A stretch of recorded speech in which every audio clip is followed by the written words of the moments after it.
Hello everyone, I'm Greg Otter with FedScoop TV, and welcome to our IT Modernization Hero Series. I'm talking with Jonathan Alboum, the CIO of the Department of Agriculture. Jonathan, thanks for joining us today. Great to be here. So, federal IT managers are realizing there's an urgent need to upgrade their systems. What has to change in order to make that acceleration possible? I think the most important thing around modernization is, a mind share that the way we've done things for a long time, wait for something to break, can't continue. Okay. Right? We need people to be planning to replace systems years before they need to be replaced. It can't come as a surprise from agency CIO to the leadership that, hey, we have this system and it's breaking now and we have to replace it. The planning cycle in government, takes some time. Right. So you really need to be thinking out multiple years in terms of the care and feeding of your systems. And all systems are going to have an end-of-life period. There is some predictability to that. So to the extent that you can, forecast when it's going to be time to make to modernize a system, the best thing we can do is be talking about that years in advance and giving the agency awareness, the budget team awareness that we're going to need money 2-3 years from now to replace the system and have a strong business case behind it. There's so many competing needs for those funds. Right. And when people look at it, they see the system functioning today. But as IT professionals, we can often look out and understand that, well, it might work today, but it's not going to work the way you want it to work some point down the line, or it'll be very expensive to maintain. Going back to the money, you brought that up. There's a proposed bill to codify the proposal from Tony Scott and the Obama administration, the $3.1 billion revolving IT modernization fund. If that actually becomes law, what's the low-hanging fruit that agencies could go, okay, let's fix this now that we have this money right away? Sure. I think, we'd all probably look at systems that are hard to secure.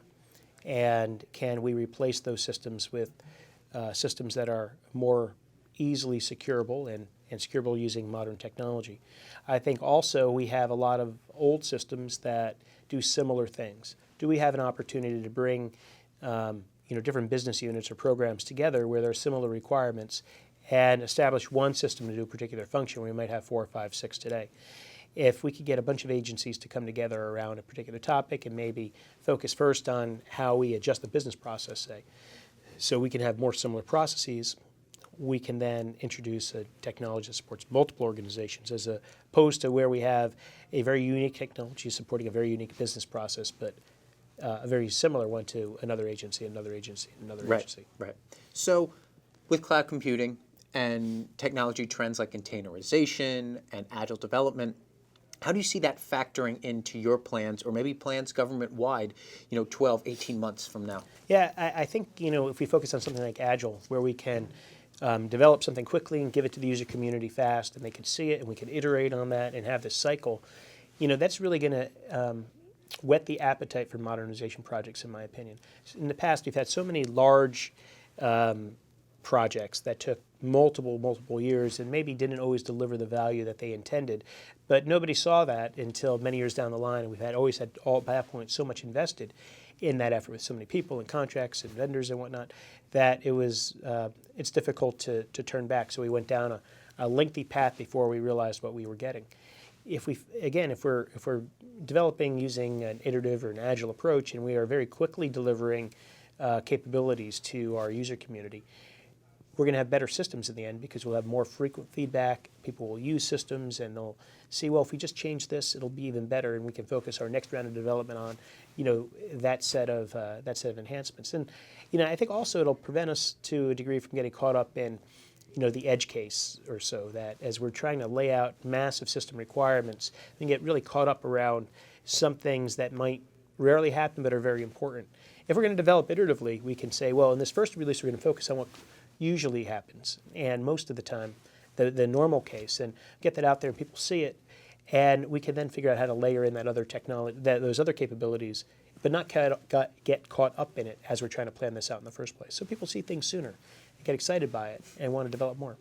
So give me one success story that you've had in upgrading legacy IT to a more modern standpoint. Sure. We've taken an agile approach to development at our risk management agency. Okay. And, they have a number of systems that needed to be modernized.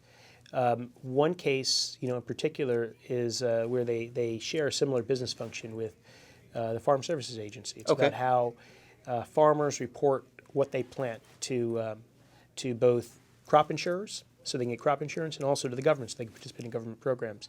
And we had two similar but very distinct processes, and it was very difficult for farmers who participated in crop insurance and farm programs to navigate the differences. They had to do, we were asking the public to do dual reporting.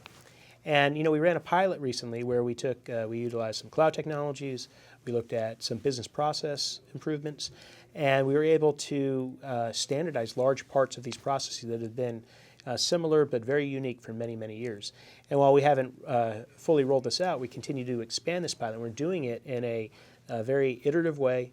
We're taking a measured approach to roll out some technology to some areas of the country for some of the crops that we do this reporting on, as opposed to taking a let's build the whole thing and roll it out to every county, every state, every crop at the same time.